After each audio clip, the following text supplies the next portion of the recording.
नमस्कार दोस्तों, स्वागत है आपका मेरे YouTube चैनल में। और आज हम तैयारी करेंगे पीजीटी पॉलिटिकल साइंस। ये प्रैक्टिस सेट है बच्चों, और ध्यान देना है, एक एक क्वेश्चन बड़ा मोस्ट है। और लेटेस्ट खबर ये है कि 2-2.5 महीने के अंदर 2 साल के लंबे इंतज़ार के बाद ये पेपर आपका होने जा रहा है। तो इसीलिए तैयारी में जुट जाइए, मेहनत से लग जाइए। हमारा क्वेश्चन नंबर 1 है हमारी स्क्रीन पर। 1909 के मार्ले मिंटो सुधार का क्या प्रभाव पड़ा? 1909 के मार्ले मिंटो सुधार का क्या प्रभाव पड़ा? ऑप्शन है सांप्रदायिक का प्रादुर्भाव हुआ, शिक्षा की दिशा में क्रांति आई, भारतीयों का शोषण बढ़ा, आर्थिक क्षति हुई। इसका राइट आंसर होगा सांप्रदायिका का प्रादुर्भाव हुआ। सांप्रदायिका का प्रादुर्भाव हुआ। 1909 के मार्ले मिंटो सुधार का जो नाम पड़ा था, मार्ले मिंटो क्यों पड़ा था? क्योंकि मार्ले जो थे वो भारत के सचिव थे और मिंटो थे वायसराय। तो ये भारत के शासन अधिनियम 1909 के नाम से भी जाना जाता है। और इसमें मुस्लिमों को पृथक निर्वाचन का अधिकार दिया गया था, इसलिए सांप्रदायिका का प्रादुर्भाव इसका राइट आंसर है। सांप्रदायिका का प्रादुर्भाव हुआ। नेक्स्ट क्वेश्चन है हमारी स्क्रीन पर, क्वेश्चन नंबर 2। वह नेता जो भारतीय राष्ट्रीय कांग्रेस का अध्यक्ष नहीं बन पाया था।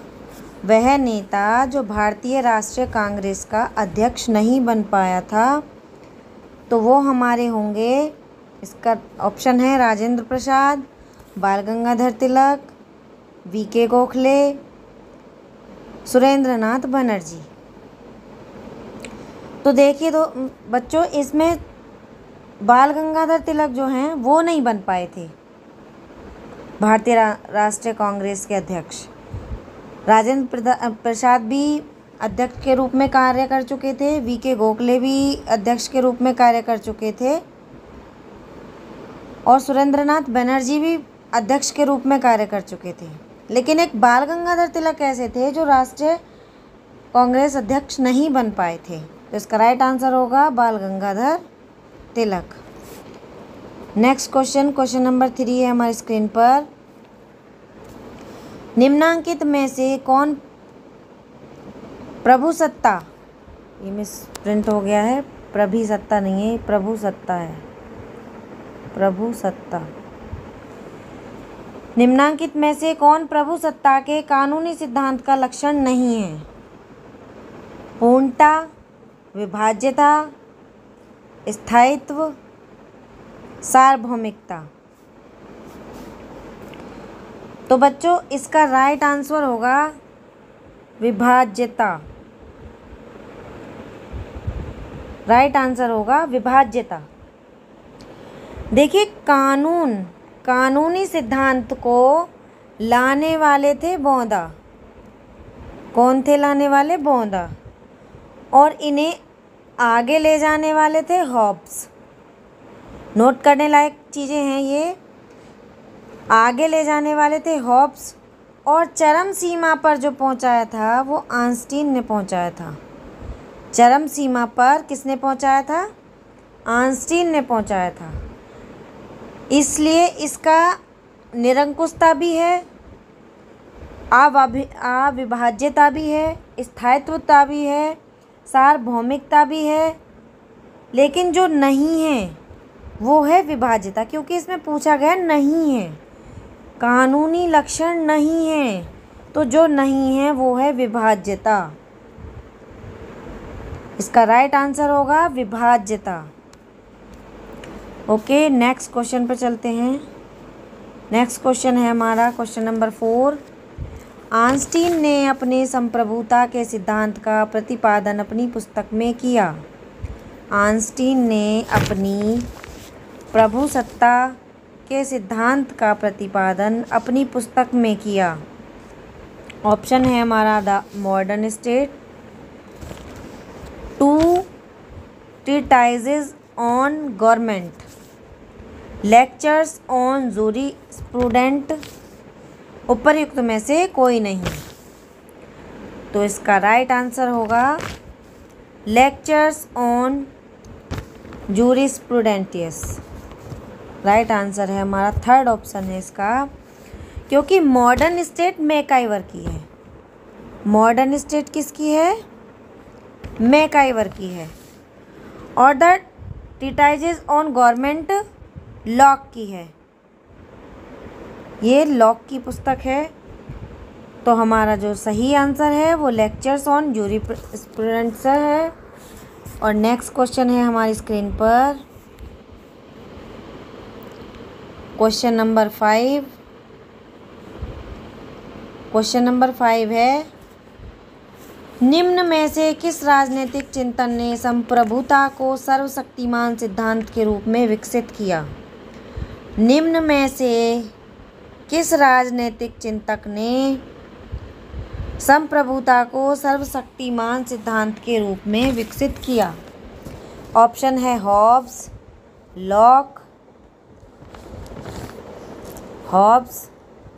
लॉक, बोधा, मॉन्टेस्क्यू। तो इसका राइट आंसर जो होगा हमारा हॉब्स होगा। राइट आंसर क्या होगा? हॉब्स होगा। बच्चों, मैंने अभी आपको पीछे क्वेश्चन में बताया था कि आगे ले जाने वाले कौन थे?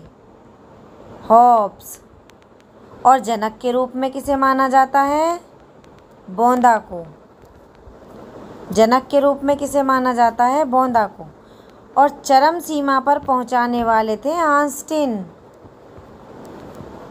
राजनीतिक चिंतक संप्रभुता को सर्वशक्तिमान सिद्धांत के रूप में विकसित करने वाले, चरम सीमा पर पहुंचाने वाले थे आर्नस्टीन। बोंदा जनक हैं क्योंकि इन्होंने ये लाए थे। और आगे ले जाने वाले थे हॉब्स। तो यहाँ पर आगे ले जाने यानी कि विकसित जो किया, आगे जो ले गए, वो कौन ले गए? वो हॉब्स ले गए। तो इसका राइट आंसर होगा हॉब्स। नेक्स्ट क्वेश्चन हमारी स्क्रीन पर है, लोकप्रिय संप्रभुता की अवधारणा है। लोकप्रिय संप्रभुता की अवधारणा है। ऑप्शन है जनता समस्त राजनीतिक और विधिक सत्ता का स्रोत होता है, राजा समस्त राजनीतिक विधिक सत्ता का स्रोत होता है, राज्य प्रमुख पद पर वंश है, उत्तराधिकार को प्राथमिकता दी जाती है, राज्य प्रमुख पर लोक नियंत्रण नहीं हो सकता। तो लोकप्रिय संप्रभुता, लोक से क्या मतलब है? लोक का अर्थ है जनता। तो जनता समस्त राजनीतिक और विधिक सत्ता का स्रोत होता है। ये इसका राइट आंसर है। तो इसका ऑप्शन नंबर 1 चूज करेंगे। ठीक है, ये नेक्स्ट क्वेश्चन है हमारी स्क्रीन पर, क्वेश्चन नंबर 7। हर एक से अपनी क्षमता के अनुसार, हर एक को अपनी आवश्यकता के अनुसार यह सूत्र किस व्यवस्था का है? हर एक से अपनी क्षमता के अनुसार, हर एक को अपनी आवश्यकता के अनुसार यह सूत्र किस व्यवस्था का है? ऑप्शन है पूंजीवादी, समाजवादी, साम्यवादी, राष्ट्रवादी। तो हमारा इसका राइट आंसर होगा साम्यवादी। क्या होगा बच्चों? साम्यवादी। क्षमता के अनुसार एवं आवश्यकता के अनुसार वेतन, क्षमता के अनुसार एवं आवश्यकता के अनुसार, क्षमता के अनुसार कार्य एवं आवश्यकता के अनुसार वेतन, क्षमता के अनुसार कार्य एवं आवश्यकता के अनुसार वेतन साम्यवादी अवधारणा का है।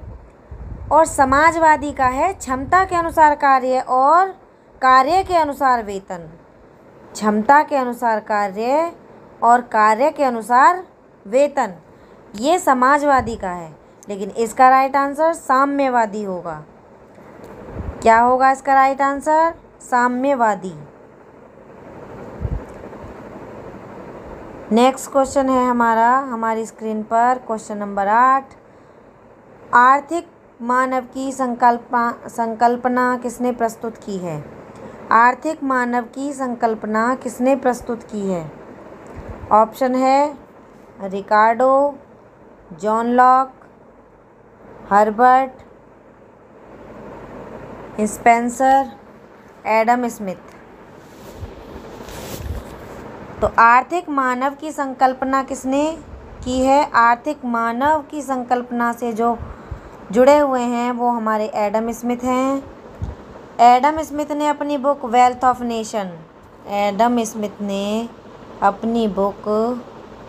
ऑफ नेशन में लेसेस्पेयर का सिद्धांत दिया है। लेसेस्पेयर का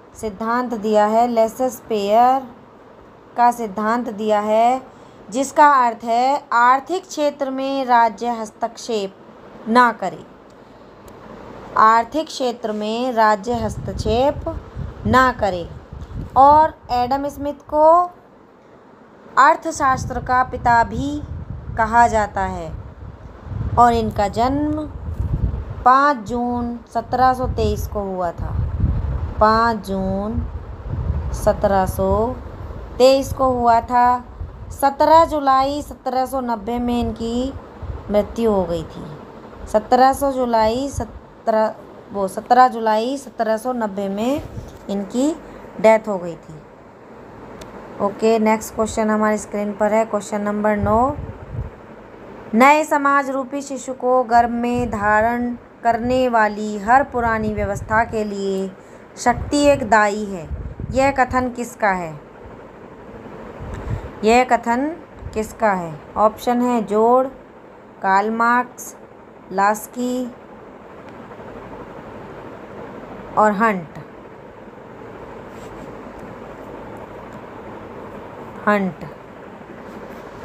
इसका राइट आंसर होगा हमारा कार्ल मार्क्स। वैज्ञानिक समाजवाद का जनक कहा जाता है जोड़ को। वैज्ञानिक समाजवाद का जनक किसे कहा जाता है? जोड़ को कहा जाता है। और साम्यवाद के संस्थापक कौन हैं? Karl Marx. तो नए समाज रूपी शिशु को गर्भ में धारण करने वाली हर पुरानी व्यवस्था के लिए शक्ति एक दाई है। ये कार्ल मार्क्स का कथन है। इसका राइट आंसर होगा Karl Marx. Okay, next question number 10 है हमारी स्क्रीन पर। उदारवादी राजनीतिक अर्थव्यवस्था की आवश्यक रूपरेखा प्रदान की गई। उदारवादी राजनीतिक अर्थव्यवस्था की आवश्यक रूपरेखा प्रदान की गई। ऑप्शन है लॉक द्वारा, ह्यूम द्वारा, मॉन्टेस्क्यू द्वारा, स्मिथ द्वारा। देखिए, इसका राइट आंसर होगा स्मिथ द्वारा, क्योंकि वाणिज्य एवं स्वतंत्रता एक दूसरे के पूरक हैं। ये स्मिथ का कथन है। वाणिज्य एवं स्वतंत्रता एक दूसरे के पूरक हैं, यह कथन भी स्मिथ का है। और लॉक हैं हमारे उदारवादी जनक के रूप में। लॉक कौन है? उदारवादी जनक के रूप में। इसका राइट आंसर होगा एडम स्मिथ। नेक्स्ट क्वेश्चन हमारी स्क्रीन पर है क्वेश्चन नंबर 11। निम्नलिखित में से कौन सा प्रतिनिधित्व का सिद्धांत है? कौन सा प्रतिनिधित्व का सिद्धांत है? ऑप्शन है निर्वाचक मंडल, गठबंधन सरकार, साक्षात न्यूनतम कार्यक्रम और एकल संक्रमणीय मत।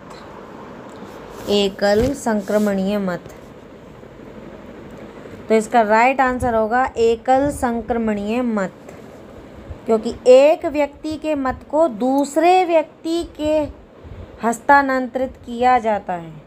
इसके द्वारा, एकल संक्रमणीय मत के द्वारा एक व्यक्ति के मत को दूसरे व्यक्ति के हस्तांतरित किया जाता है। तो ये इसका सही कथन यही होगा, ये राइट आंसर है इसका, एकल संक्रमणीय मत। नेक्स्ट क्वेश्चन हमारी स्क्रीन पर है क्वेश्चन नंबर 12। क्वेश्चन नंबर 12, आनुपातिक प्रतिनिधित्व व्यवस्था एक निर्वाचन क्रियाविधि के रूप में क्या सुनिश्चित करती है? आनुपातिक प्रतिनिधित्व व्यवस्था एक निर्वाचन क्रियाविधि के रूप में क्या सुनिश्चित करती है? ऑप्शन है अल्पसंख्यकों का प्रतिनिधित्व, बहुमत का शासन, सरकार में स्थिरता, समान राजनीतिक विचार। तो इसका राइट आंसर हमारा होगा अल्पसंख्यकों का प्रतिनिधित्व। आनुपातिक प्रतिनिधित्व का प्रतिपादक किसको कहा जाता है? जे.एस. मिल को। किसको कहा जाता है? जे.एस. मिल को। इन्होंने अल्पसंख्यकों के लिए विधायिका में प्रतिनिधित्व के लिए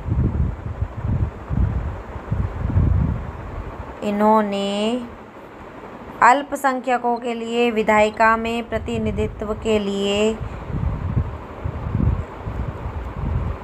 ये सुनिश्चित किया था।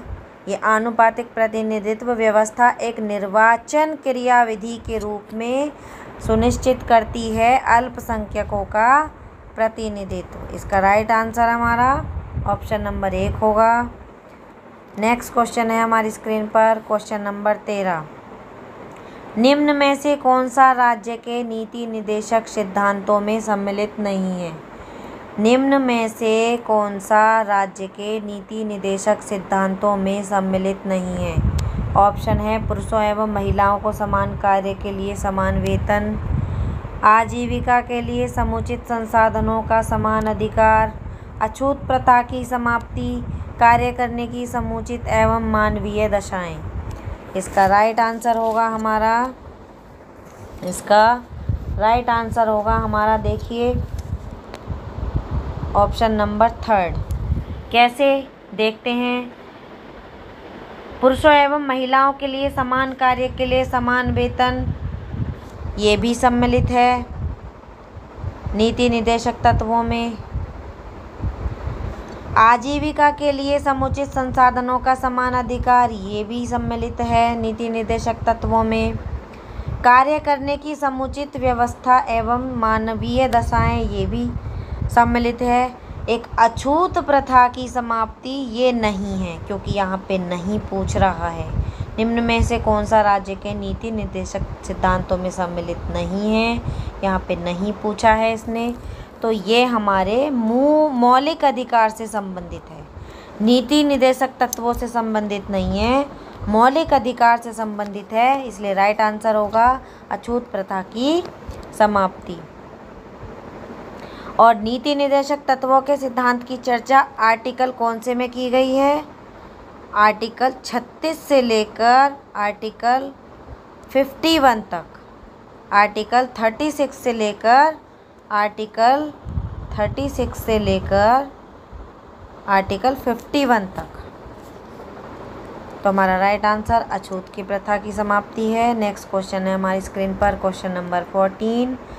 निम्नलिखित में से किसके कारण अनुच्छेद 32 तथा अनुच्छेद 226 के बीच का अंतर समाप्त हो गया है? ऑप्शन है रिट याचिका, न्यायिका परवलोकन, रिट अधिकारिता, लोकहितवाद। तो देखिए बच्चों, अनुच्छेद 32 और अनुच्छेद 226। इसका राइट आंसर होगा हमारा लोकहितवाद। लोकहितवाद, क्योंकि हाई कोर्ट मौलिक अधिकारों के साथ साथ अन्य मामलों का भी संरक्षक है और वो किसी भी मामले में रिट जारी कर सकता है। न्यायिक पुरावलोकन भी कर सकता है, रिट अधिकारिता का भी अधिकार है, लेकिन जो इनके बीच का अंतर जो है वो लोकहितवाद है, जनहितवाद है। इसको पी.एन. भगवती इसके जनक के रूप में जो माना जाता है, पी.एन. भगवती। किसको माना जाता है? पीएन भगवती को। और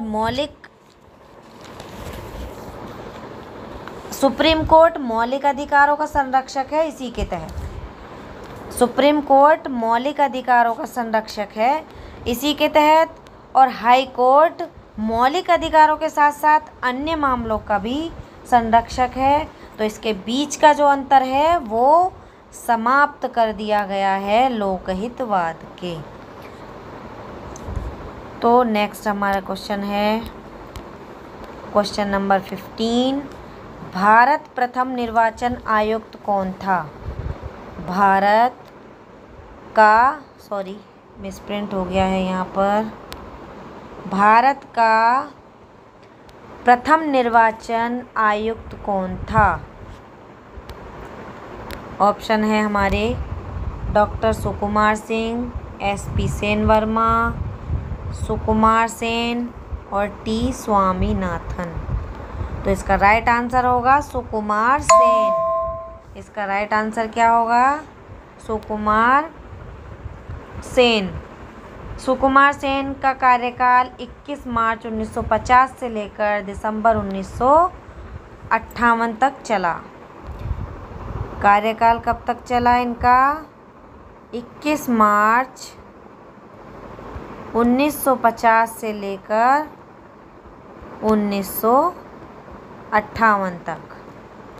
ओके, नेक्स्ट क्वेश्चन हमारी स्क्रीन पर है क्वेश्चन नंबर 16। चुनाव सुधारों हेतु भारत में किस वर्ष चुनाव सुधारों हेतु भारत में किस वर्ष जगन्नाथ राव समिति का गठन किया गया?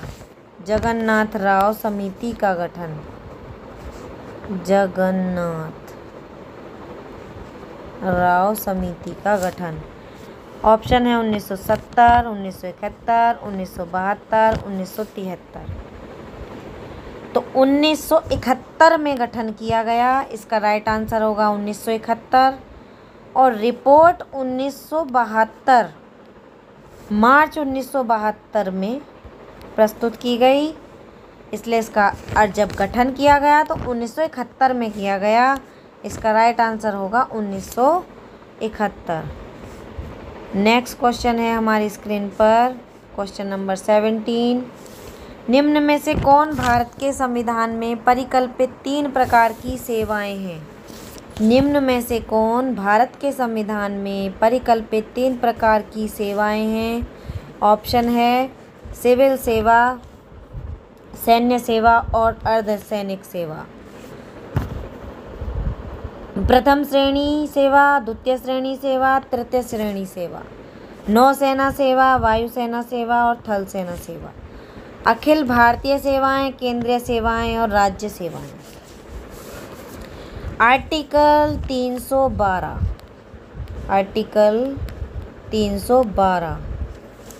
अनुच्छेद 312 में ये अखिल भारतीय सेवाएं, केंद्रीय सेवाएं और राज्य सेवाएं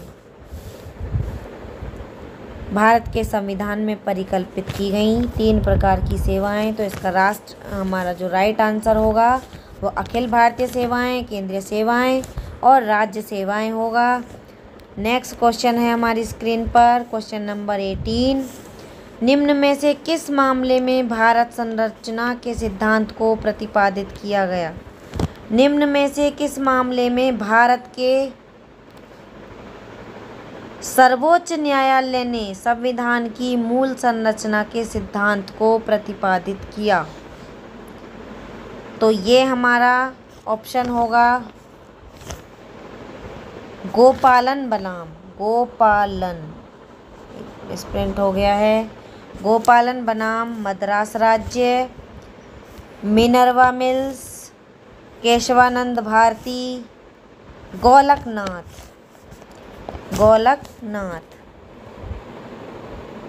यह मामला 7:6